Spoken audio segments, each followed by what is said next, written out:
Hello everyone.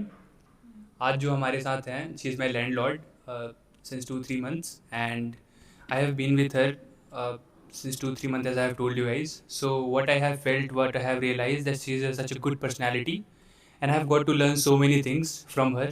So what I have decided after so many days by thinking a lot, that I'll talk to her someday and I'll bring her on my podcast to ask few questions which will be helpful for you guys to understand the thing and the life positivity and perception, that how you can make your life beautiful in few ways which she has met in her past, and how she has maintained these all the things by crossing their 50 years of age, struggling, facing so many of hard time situations, and now coming at that point where she has everything what she wanted in life as a middle class family they want in their life. And she got all the things, and how she got those all the things she will tell us today. So hello aunty, कैसे हो आप? Hello बेटा, मैं अच्छी हूँ। बताओ aunty अपने बारे में थोड़ा सा हमें कुछ, कि मतलब कैसे आपका क्या चीज़ है, कैसे लाइफ में आप फर्स्ट आप इंट्रोड्यूस कर लो अपने आप को थोड़ा सा। बेटा, मैं तो एक हाउस मेकर कह लो, गृहिणी कह लो। यही अपने घर में रोटी वोटी बनाई है, खाना बनाया, बस ये किया है, अपने बच्चे को पढ़ाया है। और एक डिफेंस पर्सन की पत्नी थी, हाँ अभी तो 4 महीने पहले ये भी रिटायर हो गए। हाँ। और अभी दोनों फिर आराम से यही छोटा मोटा घर का काम है, इसको करते हुए आगे ज़िंदगी की दौड़ में बढ़ रहे हैं। एट व्हाट एज आंटी, किस एज में जब आप थे कि जब आपने ये चीज़ें स्टार्ट करी, आपकी शादी हुई, क्या एज थी आपकी? मेरी तो बेटा उस टाइम तो मेरा 74 का जन्म है और 91 में मेरी शादी हो गई थी, 17 साल की उम्र। 17 साल की उम्र थी आपकी, आपकी शादी हुई थी। आप किस क्लास में थी आंटी, किस क्लास में आप थी? 11th क्लास में। 11th। तो मतलब आप 11th क्लास, बहुत छोटी उम्र होती है बहुत आपकी, छोटी। मतलब एक 11th क्लास में आजकल की लड़कियां तो बीए बीएससी करने के बाद 24-26 साल के बाद भी डिसाइड नहीं कर पाती कि उनको शादी करनी चाहिए नहीं करनी चाहिए। आपको जब आपकी शादी हुई तो आपके दिमाग में क्या चीज़ें आई थी उस टाइम पे? सोचने की भी बुद्धि नहीं थी ना बेटा उस टाइम, तो घर वालों ने बस बोल, पता ही था शादी का मीनिंग क्या है। ओके। कोई बड़ी बहन नहीं थी, कोई बड़ा भाई नहीं था जो शादी करके मैंने किसी को देखा, वो अपने माँ बाप को ही देखा था बस। और ये एक शादी करना होता है, ये सोच के कोई दिमाग में ऐसे मैंने कल्पना भी नहीं की थी कि मेरा जीवन साथी कैसा होना चाहिए या मुझे कैसा परिवार मिले। ये सब तो मैंने सोचा ही नहीं था। बस घर वालों ने एक साड़ी लपेट के फेरे करवा के और गाड़ी में बिठा दी, शादी हो गई। तो शादी हो गई आंटी, ठीक है। अब शादी होने के बाद आपके दिमाग में ऐसी क्या चीज़ें आई कि नहीं, अब मेरी शादी हो गई है, ये मेरे हस्बैंड हैं, तो यही मेरे लिए अब सब कुछ है, मुझे इसी में अपना जीवन आगे निर्वहन करना है, आगे बढ़ना है। तो what that perception you have got eight that time? नहीं बेटा, बहुत जल्दी तो मेरे को इन चीज़ों का ज्ञान नहीं हुआ। हाँ। मैं जल्दी शादी के 3 महीने बाद ही मैं प्रेग्नेंट, कमल पेट में आ गया था बेटा। ओके। और उसके बाद फिर मैंने जीवन को जानने की कोशिश करी। तो मतलब आप 18 साल की हुई तब आप ये लाइक आप? 18 साल की हुई मैं 21 मई को। हाँ। कमल हो गया मेरे को 6 मई को। अच्छा। तो उसके बाद मैंने चीज़ों को समझना शुरू किया, लाइफ क्या है, क्या स्ट्रगल है, क्या हो गया और क्या होना है, ये सब जानने की कोशिश शुरू करी मैंने। What was that moment aunty, जब कमल भैया पैदा हुए तो आपको कैसा फील हुआ था उस टाइम पे? क्योंकि आप बहुत कम एज में थे, आप कह सकते हैं, आज 17-18 साल का बच्चा एक खुद में ही बच्चा होता है।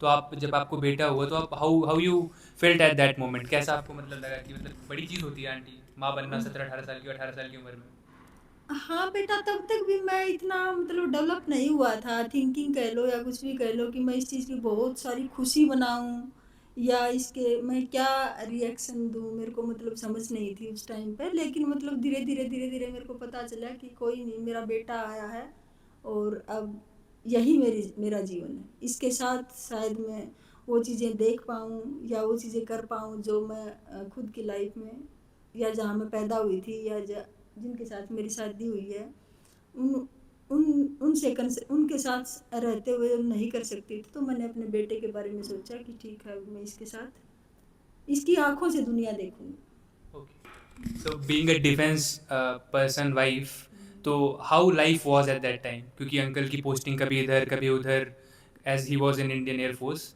तो आप एक एज अ वाइफ, एक डिफेंस पर्सन की, what was that moment where you felt like यहाँ थोड़ा मुश्किल होती है चीज़ें? बहुत स्ट्रगल है बेटा, बहुत स्ट्रगल है। क्योंकि हर 3 साल बाद, हर 4 साल बाद, कई बार तो हमारी लाइफ में तो 2-2 साल बाद भी, 3 बार तो 2-2 साल में, सवा 2-2 साल में पोस्टिंग हुई है। फिर बच्चे का स्कूल बदलना, फिर सारा सामान उठा के एक जगह से दूसरी जगह पे जाना। आज एक चीज़ को यहाँ पर फेंक दिया, दूसरी जगह पे जाके उस चीज़ के लिए 6 महीने इंतज़ार किया, उसके बाद वो चीज़ जुड़ी। तो स्ट्रगल तो है, बहुत स्ट्रगल है। तो दैट लाइक उस स्ट्रगल के दौरान ऐसी कुछ मोमेंट आई होंगी जिससे आपको कुछ सीखने को मिला होगा आंटी। तो ऐसे कुछ मोमेंट्स हैं जो आपको लगा कि नहीं ये चीज़ें इंसान को इस जगह पेशेंस होना चाहिए। पेशेंस होना चाहिए बेटा, और सबसे बड़ी चीज़ है कि आपके इर्द गिर्द, आपके सराउंडिंग में जो लोग हैं ना, उनके साथ कोऑपरेट करके चलो। कोऑपरेशन ज़िंदगी में चाहिए। डिफेंस पर्सनल के साथ शादी करके या डिफेंस एरिया में आप रह रहे हो, तो आज हमको ज़रूरत है, हम अभी तो मतलब सैलरी वैलरी अच्छी हो गई है, और जब हमारा टाइम था उस टाइम तो सैलरी बहुत कम थी, तो एक दूसरे के ऊपर डिपेंडेंट रहना पड़ता था। अब तो सैलरी अच्छी मिलती है तो लोग ऑर्डर करते हैं या रेस्टोरेंट से मंगवा लेते हैं या बाहर से मंगवा के पहले तो क्या होता था, थोड़ी सी सैलरी होती थी, उसमें मतलब गुजारा ही होता था। एक एक वीक तक तो आज इस पड़ोसी के घर खा रहे हैं, दूसरे कल उसके, कल तीसरे उसके, ऐसे ही गुजारा करते थे जब तक गैस वैस का अरेंजमेंट खुद का नहीं हो जाता था। हाँ like we can disclose it कि 850 रुपये मंथली सैलरी उस टाइम पे, उसी में सब कुछ मैनेज करना। आज ये सारी चीज़ें जब हुई हैं तब ऐसा लगता है कि नहीं उस टाइम चीज़ें कैसी थी। अब तो लोग 850 का पिज़्ज़ा खा लेते हैं आंटी से क्विकली ऑर्डर करके, वो पूरे महीने भर की तनख्वाह होती थी, उसमें सारी चीज़ें मैनेज करनी पड़ती थी। अच्छी बात यह थी कि जाते ही हमको मतलब रहने के लिए चाहे एक छोटा सा कमरा ही मिलता था, चाहे शेयरिंग में ही किसी के साथ रहना होता था, वो मिल जाता था, और एक बच्चे के स्कूल में एडमिशन बच्चे का हो जाता था। तो ये मोटा टेंशन दो चीज़ों का होता था, बाकी तो हर चीज़ के अभाव में हम रहना जानते हैं। वो हमको हमारा काम जाते ही हो जाता था, उसके बाद सरवाइव कर लेते थे। गांव में एक ज़मीन, गांव में छोटे से गांव में छोटा से घर, वहाँ से निकलते हुए 400-500 रुपये से महीने भर में मैनेज करते करते करते करते आपने अपने आप को तैयार किया, आपने अपनी लाइफ को बनाया, अंकल के साथ अपने पूरा लाइफ टाइम स्पेंड करा, उनको कभी ऊपर नीचे चीज़ें हुई उनको समझा। वहाँ से होते हुए आप इस सिचुएशन में हो, आपके गुड़गांव में एक बहुत अच्छी सोसाइटी में आपका खुद का बंगला है, आपके पास आपकी गाड़ी है, आपके बेटे यूएस रह रहे हैं, आपकी बहू यूएस रह रही हैं, अच्छी खासी चीज़ें हैं, सोर्सेस हैं, इनकम है। एक लाइफ आपकी बहुत निचली स्तर से हो कि आप एक अच्छे खासे लाइफ को मेंटेन कर पाए हो आज। तो इस दौरान कई सारी चीज़ें हुई होंगी ऊपर नीचे आंटी। तो एक दो एडवाइस जो आप ऐसे दे सकते हो हमको या यूथ को जो अभी 22 ईयर्स एज में है और उनको इंस्टेंट चाहिए होता है सब कुछ। ये दो सवाल पूछ लिए बेटा तूने मेरे से। हाँ। पहला सवाल ये है कि यहाँ तक कैसे आए, हाँ। इस घर तक, या ये सब, ये हम नहीं कर सकते थे किसी भी सूरत में। ये मेरा बच्चा हुआ, बच्चे के ऊपर मतलब पूरा फोकस किया, उसका लाइफ बचपन जिया, उसके साथ बड़ी हुई, उसके साथ खेला, उसको मतलब जितना 20-22 सालों मेरे साथ रहा, मैंने उसका जीवन जिया। उसको किस चीज़ की ज़रूरत होती थी, आधी रात को भी वो कभी बोलता चलो मम्मी, हाँ बेटा चल। मैंने सर्व सबसे ऊपर उसको रखा, उसकी ज़रूरतों को रखा, और ये सोचा कि इसको बनाना है, अब ये करेगा जो करेगा, और हुआ भी ऐसे ही। पहला क्वेश्चन तो ये था कि यहाँ तक कैसे हुआ, आए उसकी वजह से आए। तो जो आपका अंकल का सहयोग है, हाँ। वो तो लिमिटेड सा है, हाँ। जितना था उतना ही कर सकते थे। एक कॉलोनी में मकान हो जाता, छोटे हाँ। शहर में उतना ही हो सकता था एक एयरफोर्स की जॉब में। तो पर बच्चे ने पढ़ाई भी बहुत अच्छी की, कई बार कॉलेज टॉप किया, यूएस में जाके भी यूनिवर्सिटी को टॉप मार दिया, और बहुत जेंटल बच्चा, कोई शौक भी नहीं है हाँ। बेटा, जैसी मैं थी वैसा ही वो निकल गया, हाँ। और उसने कर दिया। ये हम सब का सहयोग रहा, मेन वो है, और भगवान का आशीर्वाद। दूसरा क्वेश्चन क्या था दूसरा क्वेश्चन यही था कि आपको, हाँ आज के यूथ को क्या सलाह? इतने टाइम स्पेंड करने के बाद निचली स्तर से करते करते करते करते यहाँ तक पहुँचे, बीच में ऐसे टाइम फेज आए होंगे, तो उस टाइम पे ऐसा एक दो एडवाइस जो आपके लाइफ एक्सपीरियंस में आया जो देना अगर हम लोग को हो तो कैसे, कि पेशेंस रखें या क्या रखें? पेशेंस रखो बेटा, और ईमानदारी सबसे बड़ी चीज़ है मेरे हिसाब से। तो ऑनेस्टी। ऑनेस्टी सबसे बड़ी चीज़ है। अपने आप को, बहुत सारे मौके आएंगे, आपका दिमाग डोल जाएगा, कहीं से 2 रुपए 4 रुपए 6 रुपए 10 रुपए इधर से उधर, इधर उधर से मिलने का, या ये भी लगेगा आपको मतलब नाजायज़ तरीके से हम यहाँ से कमा लेते हैं, वो एक ही बार कमा पाएंगे।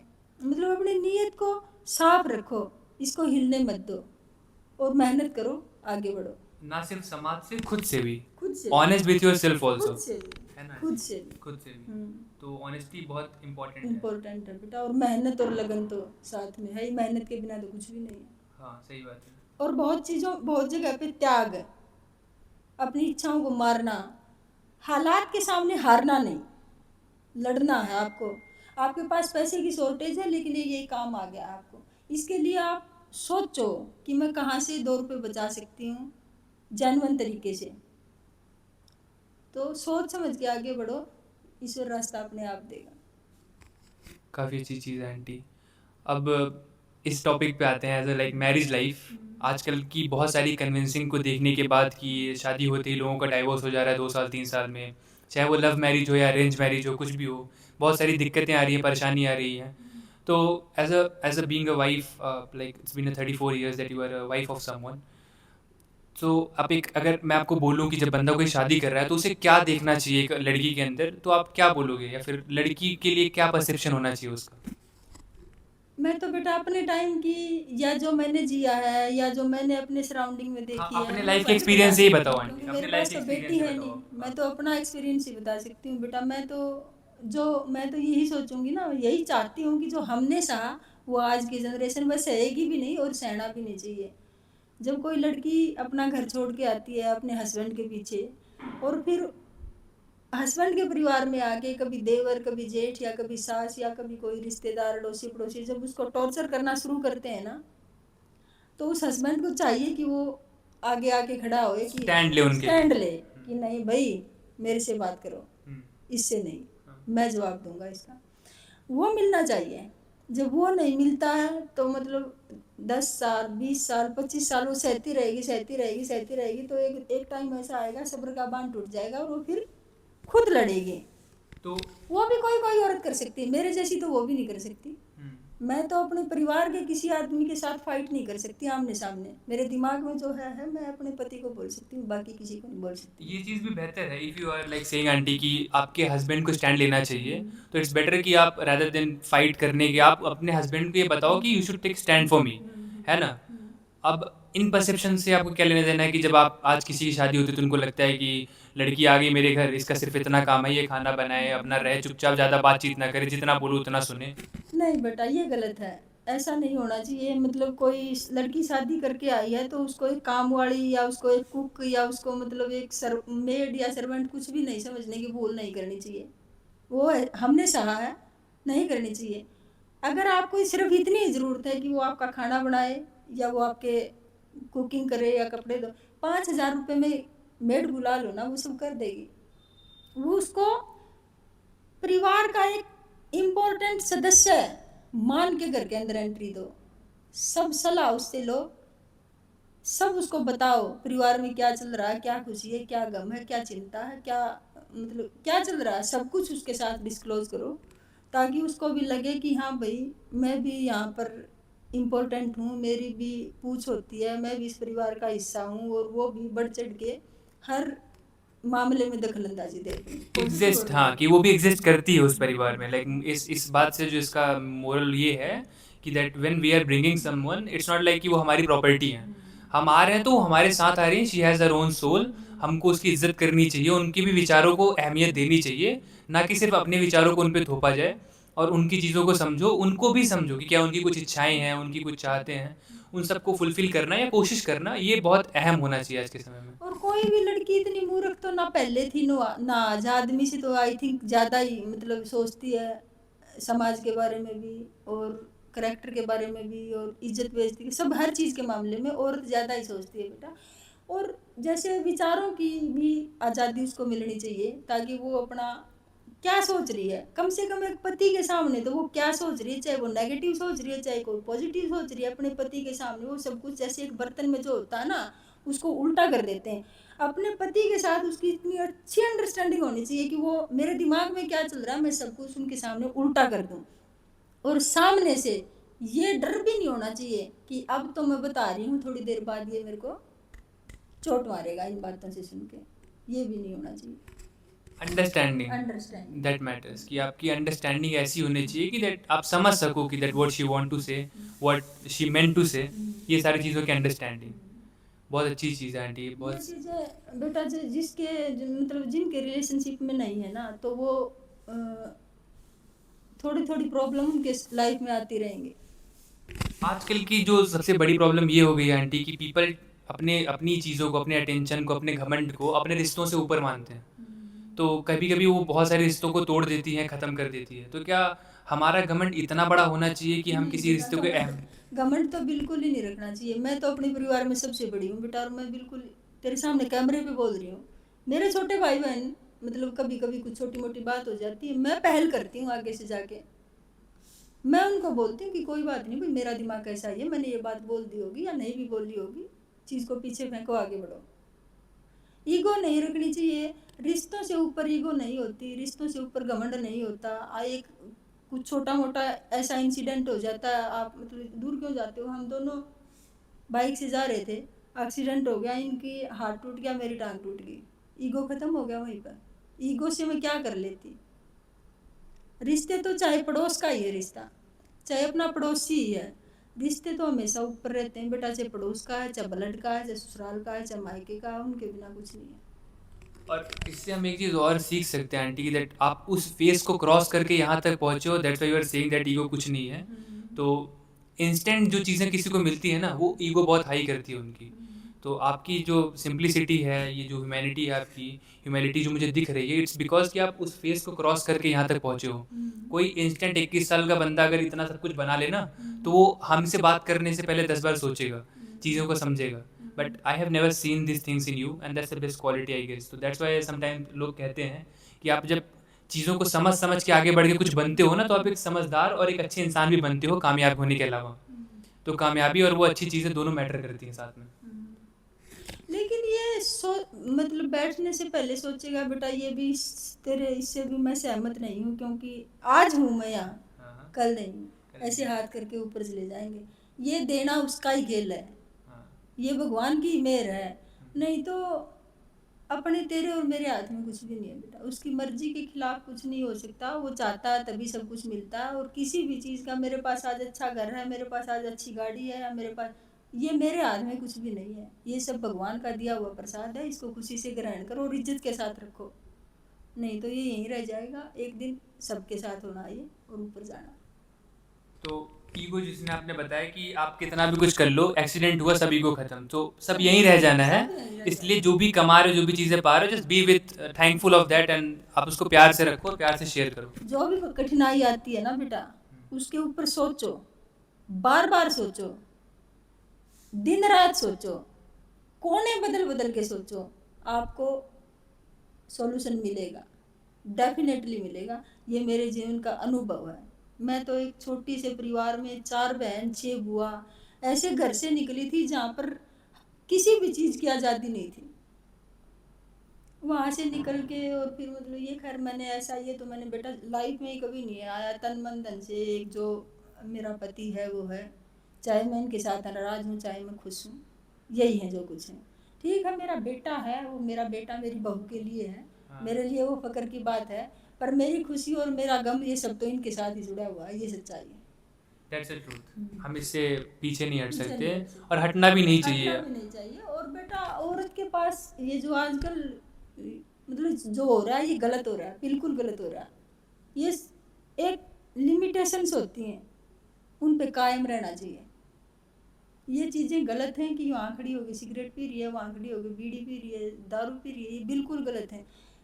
एक पर्दे के अंदर सारी चीज़ें पॉसिबल हैं, जो थी वही रहनी चाहिए। उससे ज़्यादा तो फिर कोई किसी के ऊपर प्रतिबंध तो लगा नहीं सकता, कुछ भी करे, उनकी फ्रीडम। उनकी फ्रीडम। बट आपके नज़र में आंटी, जब एक लड़की शादी के पहले तक जो हुआ हुआ, पर एक शादी के बाद एक हस्बैंड उसके लिए क्या होता है, उसको कैसे देखना चाहिए? एक हस्बैंड है या उसके दोस्त हैं, उसकी चीज़ें हैं, प्रायोरिटीज़ हैं, कई सारे लोगों को वो जानती है, बट जब एक शादी हो गई, एक बंधन में बंध गया, तो उसके लिए एक हस्बैंड को कैसे देखना चाहिए उसको? सबसे पहले तो बेटा दोनों एक दूसरे के विचारों को बहुत अच्छी तरह से समझो। विचार किस फील्ड में इसको, इसके कहाँ तक आपको, इस फील्ड जैसे एक छोटा सा एक रास्ता है, इसमें आपको कहाँ तक जाने को परमिट करते करेंगे, वहाँ तक जाओ, उसको क्रॉस मत करो, हर्ट मत करो एक दूसरे को।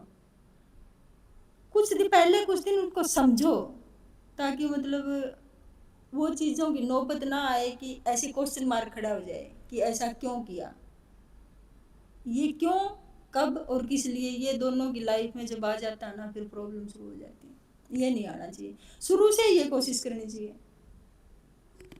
सही बात है आंटी। एक बार ये जब गड़बड़ हो शुरू हो जाती है तो फिर बेटा वो होती होती होती होती बड़ा बड़ा रूप ले लेती है और फिर वो कंट्रोल में ही नहीं आती, स्थिति ऐसी हो जाती है। छोटी मोटी ये जो लड़ाइयाँ होती हैं ये बहुत कॉमन है आंटी, छोटी मोटी ऊपर नीचे जो बातचीत होती है बहुत कॉमन है, पर हमें ये ध्यान रखने की बड़ी ज़रूरत है कि इससे हमारे रिश्ते पे कोई इम्पैक्ट ना पड़े, ये नहीं, टेम्परेरी कोशिश चीज़ें हैं। कोशिश करो ना बेटा, छोटी मोटी से ही शुरुआत ना हो, छोटी से ही तो बड़ी बनती है। हाँ। शुरुआत ही ना हो ऐसे, ऐसा कुछ बता दो ना बेटा कि पहली बार जब होता आप एक चीज को पसंद नहीं करते हो, वो जो पहली बार नहीं होता अभी नेक्स्ट टाइम इसको मत करना, अगली को भी, ताकि पता रहे कि यहाँ तक ही है, इससे आगे नहीं। कोई इतनी मूर्ख नहीं आती आज लड़की की, मतलब उसको इतना ना पता हो कि वो क्या कर रही है क्या नहीं कर रही है। और दो चार बार रोकना पड़े किसी को ना, दूसरे तीसरे रास्तों में, दूसरी तीसरी बातों में जब उसके साथ आती होती है ना वो तब बगावत करती है, नहीं तो नहीं करेगी कोई भी। सत्य वचन। कोई नहीं करेगी बेटा। तो आप आंटी अपने यहाँ से गांव, आपका गांव कहाँ था आंटी यहाँ पे? मेरा गांव तो बेटा जींद डिस्ट्रिक्ट में कालवा। वहाँ से होते आप यूएस भी घूम टहल के आई? यूएस भी घुमा दिया मेरे बेटे। यूएस भी आप भगवान का travel- धन्यवाद करती हूँ बेटा कि मेरी मेहनत रंग लाई, भगवान ने आशीर्वाद दिया, आज मेरा बच्चा एक कामयाब लड़का है, शादीशुदा है, उसकी भी एक वाइफ है, दोनों पति पत्नी अच्छी अंडरस्टैंडिंग के साथ आगे बढ़ रहे हैं। देखो आगे तो तो कैसा एक्सपीरियंस था ये एक्सपीरियंस आपको क्या सीखने को मिला कि मतलब कुछ भी पॉसिबल है, राइट? आपने कभी इमेजिन भी नहीं किया था कि आप यूएस जाओगे, नहीं। घूमोगे टहलोगे, 6 महीने रह के आओगे। नहीं। 6 महीने का कन्वीनियंस की लोग यहाँ पे 3 4 दिन 10 दिन में उनका लाखों खर्चा हो जाता है, बट आप 6 महीने की कन्वीनियंस में। 6 महीने में कई स्टेट देखे, वहाँ के कई सारे स्टेट, कई सारे स्टेट्स देखे मैंने, Washington DC, Cincinnati Ohio state, Washington, New York, कई तो मेरे याद भी नहीं क्योंकि 3 साल हो गए। काफ़ी सारी जगह पे मैं घूमी, कर करीब करीब 1.5 2 महीना में गाड़ी में ही थे हम लोग, घर पे रुके ही नहीं, चलते रहे आगे बढ़ते रहे काफ़ी सारी उस जगह। एक्सपीरियंस से क्या लगा आंटी जब आप वहाँ पहुँचे, वहाँ से घूम के आए, तो आप काफ़ी हैप्पी होगे डेफिनेटली। ये तो ऐसे एक्सपीरियंस से आपको क्या सीखने को बेटा मिला कि कुछ भी पॉसिबल है? कई जगह पे मेरे को इतनी खुशी मिली कि खुशी के आंसू आए। हम्म। जिन चीज़ों को मैं झांकने के लिए भी तरसती थी, मेरे बेटे ने ऐसे ऐसे रेस्टोरेंट में, ऐसे ऐसे होटलों में घुमाया कि जहाँ पर अंदर घुस के ओ ये फील होता था कि ओ मैंने तो बोरेड हुए पर मेरा बेटा मजे कर रहा, इससे बड़ी खुशी की बात और क्या होगी। As a mother, your biggest happiness is seeing your son happy, right? And if he's taking to you this much of good places, he's helping you to travel, तो ये बहुत बड़ी blessings है, right? हाँ बेटा, मैं मरूंगी तो मुझे कम से कम अपने बेटे की तरफ से कोई चिंता नहीं है, इतनी भी चिंता नहीं है। He is capable to do everything in his life. As a parents, what you advise, one advice, two advice, जो आप आजकल के माँ बाप को जब बच्चा पैदा होता है तो उन्हें देना चाहिए ताकि फ्यूचर में वो चीज़ें वैसी हों और ऐसा लगे कि नहीं। सबसे बड़ी चीज है बेटा विश्वास, अपने बच्चे पे विश्वास करो, वो गलत है तब भी विश्वास करो, विश्वास जिताएगा उसको, विश्वास जिताएगा बेटा। छोटी मोटी गलतियां हैं ना, उन गलतियों को भी उसको पॉजिटिव रूप ही दे दो, नहीं बेटा सही किया, भले ही आप दूसरे तीसरे रास्ते से उसको फिर बता दो, विश्वास करो। लेकिन मैंने बेटा ये नहीं कहती कि मैंने डांटा नहीं उसको या मैंने मारा नहीं उसको, मैंने मारा भी है, मैंने डांटा भी है, मैं गाली भी देती थी, मैं सब कुछ करती थी, पर बेटा मेरा विश्वास कभी नहीं हिला उसके ऊपर से। और उस बिलीफ की वजह से, दैट उनकी कॉन्फिडेंस की वजह से आज वो इतनी अच्छी अच्छी जगह पे हैं, इतनी अच्छी जॉब कर रहे हैं, चीज़ें हैं काफ़ी बेहतर हैं। So believe, right aunty? Believe in your son, believe in your things, believe in your stuff. Apart from this, if अगर हम इससे हटें, बेटे के ऐसे चीज़ों से हटें, एज अ पर्सन, आप भी एक एज अ पर्सन, आपको ऐसा लगता है कि ऐसी कुछ चीज़ें जो छूट गई पास्ट में जो आप कर सकते थे या करना चाहते थे? हाँ बेटा, अपने लिए तो कुछ नहीं किया। तो क्या ये आपका अपने लिए नहीं है? आपका बेटा के लिए आपको कुछ बनाया, उनको वो अपना नहीं है? आपने अपने हस्बैंड के लिए इतनी चीज़ें करी, वो आपको अपना सा नहीं लगा या नहीं, क्या? अपना क्या होता है ना प्रियांश, अपना वो होता है जो आप आपसे कोई छीन ना सके। जैसे आपकी पढ़ाई है वो आपकी अपनी है, करेक्ट। करेक्ट। मैंने वो नहीं किया जो मैं करना चाहती थी, जो बड़ी स्ट्रॉन्ग विल थी, लेकिन कुछ हालात ऐसे थे, कुछ हमारी कमाई इतनी नहीं थी कि मतलब इस रास्ते पे मैं, क्योंकि जल्दी मेरे को बेटा हो गया, कभी वो बीमार हो गया, फिर कहाँ मेरी किताबें, कहाँ मेरे फॉर्म भरना, कहाँ कुछ नहीं हो पाया। But you really wanted to do that, right? You wanted to Yes. study, you Yes. wanted to build something by your own self. So अब वो चीज़ें गुजर गई हैं, तो somewhere you still regret those things? नहीं, अब तो मेरे को ये लगता है बेटा कोई बात नहीं, यही ऊपर वाले को मंजूर था, जो मैं करना चाहती थी वो मेरे बेटे ने किया, और उसकी आंखों से मैंने दुनिया देख भी ली। So how you feel about that blessing कि आपको इतना अच्छा लड़का मिला, और भाभी के बारे में या भैया के बारे में कुछ शब्द? बेटा भगवान का आशीर्वाद है, जैसा बेटा था उससे भी बहुत अच्छी बहू है, समझती है रिक्वायरमेंट को, फीलिंग को, बिल्कुल बहुत अच्छी है। भगवान करे उन दोनों की जोड़ी बनी रहे, और एक ऊपर वाला मेहर करे जल्दी से एक बच्चा और हो जाए, हमारा भी टाइम पास अच्छा हो जाए। कहने की ज़रूरत नहीं पड़ती, भाप लेती है वो कि मम्मी को किस चीज़ की ज़रूरत है, घर में अवेलेबल भी नहीं है तो शाम तक वो बाज़ार से मंगवा देती है, और करे ना करे वो तो सेकेंडरी है, लेकिन मेरे को lesson which we can learn कि कहीं ना कहीं उनको वहाँ पहुँचाने में भैया का भी हाथ सपोर्ट था, और उन्होंने जो आपने समझने वाली बात बोली उसमें यही आती है वो समझ कि उन्होंने उनको समझा, उनकी कैपेबिलिटीज़ को समझा, और आज दोनों उस पोजीशन पे हैं जो वो डिज़र्व करते थे। अच्छी लड़की है बेटा, अच्छे कॉलेज से पास आउट है। एज अ सीइंग हर, उनको देख क्या आपको क्या लगता है कि what kind of women she is, और जो कुछ उनसे सीख सकें आज की लड़कियाँ कुछ? उसके पास बेटा कुछ करने का जज्बा है, जुनून है। एक अच्छी सेकंड ग्रेड अफसर के पोस्ट पे वो जॉब कर रही थी यहाँ पर सी डॉट में, यहाँ से उसने रिज़ाइन करके न्यूयॉर्क में गई। इस वो ये था ना उसको कि हाँ मैं पढ़ पाऊँगी और मैं कुछ अच्छा कर पाऊँगी, तभी उसने यहाँ से रिज़ाइन किया, नहीं तो नहीं कर सकती थी वो। Confidence towards yourself was the best thing what she has. हाँ बहुत, मतलब वहाँ जाके फिर पढ़ाई की, अब वहाँ जॉब करी, अब दोनों पति पत्नी वहाँ कमा रहे हैं, दोनों एक दूसरे को समझते हैं। You are so blessed in all those things aunty. हाँ, सब कुछ मिला भगवान की कृपा से आपको, एवरीथिंग बनाए रखे ऊपर वाला। धन्यवाद करती हूँ। अच्छी बहू, अच्छा बेटा, अच्छा घर, अच्छी गाड़ी, अच्छी चीज़ें, गांव से उठ के सब कुछ कमा लिया सिर्फ अपनी अच्छी व्यवहार, पॉजिटिविटी, अच्छे विचारों की वजह से, हाँ बेटा ये और एक अच्छे संस्कार देने की वजह से। सबसे इम्पोर्टेंट तो वही था आई गेस कि आपने जो संस्कार दिया भैया को, that makes him what he is today. ये तो बेटा सब यहीं रह जाएगा, मेरे साथ तो बस वो जाएगा कि लोग मेरे बारे में क्या सोचते हैं, अच्छी है खराब है, मेरा तो बस वही है जो मैंने कमाया है, ये सब तो यहीं रह जाएगा, ये मेरा नहीं है। मैंने, मेरे को किसी ने दिया मैं किसी को दूंगी, ये सब तो आगे से आगे चलता रहता, वो मेरा कुछ नहीं है। मेरा वो है, मैं, लोग मेरे बारे में क्या बोलेंगे कि क्या कमाया, अच्छी थी या खराब थी, दोनों में से कोई एक चीज़ मेरे साथ जाएगी, बस वही मेरा है, और कुछ मेरा नहीं है। Glad to hear that aunty. Thing it was very good to hear that कि आपने जिस चीज़ को तराशा और वो सच में हीरा निकला, और उन्होंने अब आपको ऐसे तरीके से ट्रीट किया है तराशा कि आप बहुत खुश हो, आपका दिल बहुत फुल है, full of hearts and everything. Before we ending this process, this interview, I just want to the last 2 3 give me the 3 best piece of advice of your life, auntie.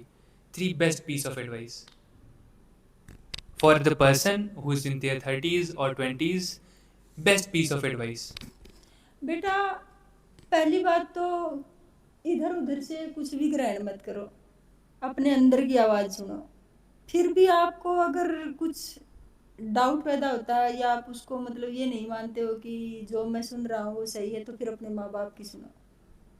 इधर उधर से ज्ञान ग्रहण करने की ज़रूरत नहीं है, अपनी आवाज़ सुनो, अपने माँ बाप की सुनो पहली बार।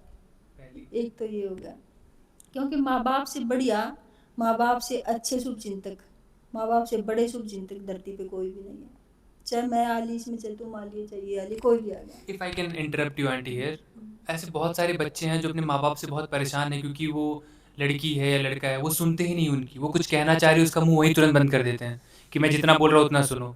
तो उन माँ बाप के लिए आप क्या कहना चाहोगे? तरीके होते हैं ना, क्योंकि हर जगह आंटी तो बच्चा गलत नहीं होता, ऐसी बहुत सारी सिचुएशंस हैं कि जहाँ बच्चे ये करने की कुछ और इच्छा है, बाप या माता पिता उसके ज़बरदस्ती उसको फोर्स कर रहे हैं तो यही करेगी, और उस कारण से सुसाइड भी कर लिया बहुतों ने, प्रेशर में आके अपनी पूरी लाइफ ख़त्म कर ली।